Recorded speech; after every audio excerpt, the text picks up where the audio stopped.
Now, for you to, to facilitate a business for growth as a leader, it is first and foremost about an understanding of the importance of process.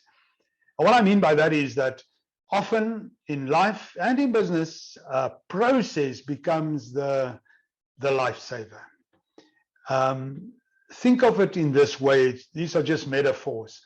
Let's say there's a tracker that's following a trail into the mountains of an animal or a human being, or maybe in the African wilderness, somebody got lost.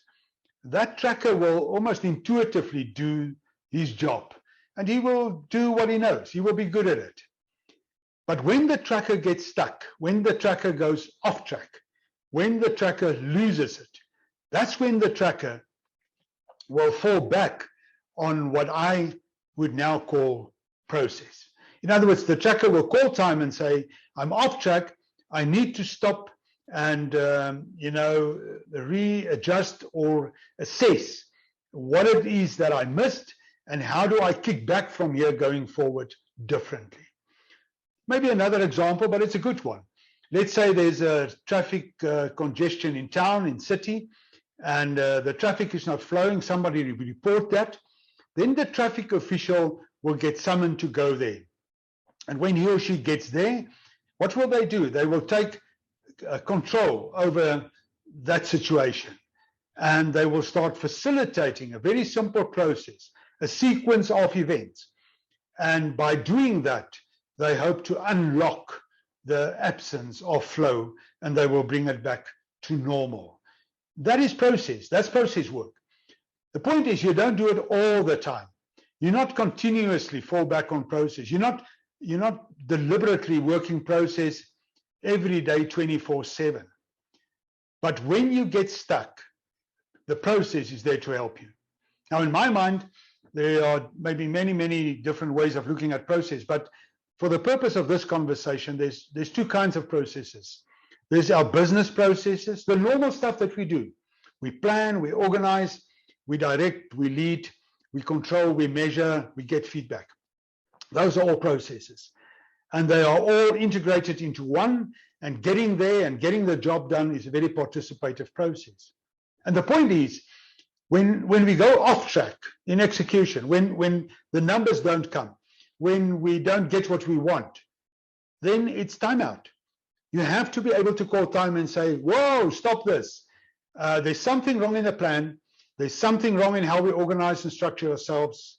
There's something wrong in how we direct and lead and talk, or there's something wrong in terms of the numbers that we try to measure and how we make progress.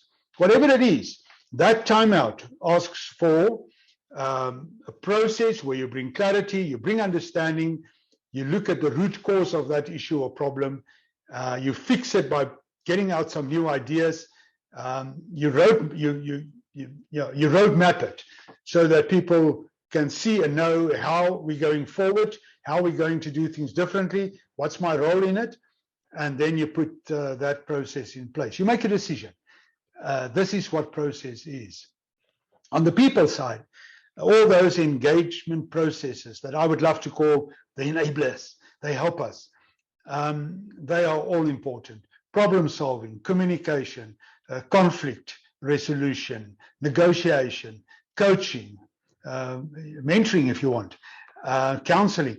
These are all processes, and they become lifesavers. And at times, you have to work them harder than other times. Just think of any given day in your life. How much time do you spend in solving problems? Small ones, bigger ones, and then the real problems out there. What is, however, important is that you as the facilitator intuitively know when to call time out, when to set the team up for resolving an issue through process. When can you do it on your own? When can you maybe postpone the conversation for tomorrow, the day after, a week from now? First get some input, insight, and then you kick back with the process where you make a good decision and then you go forward.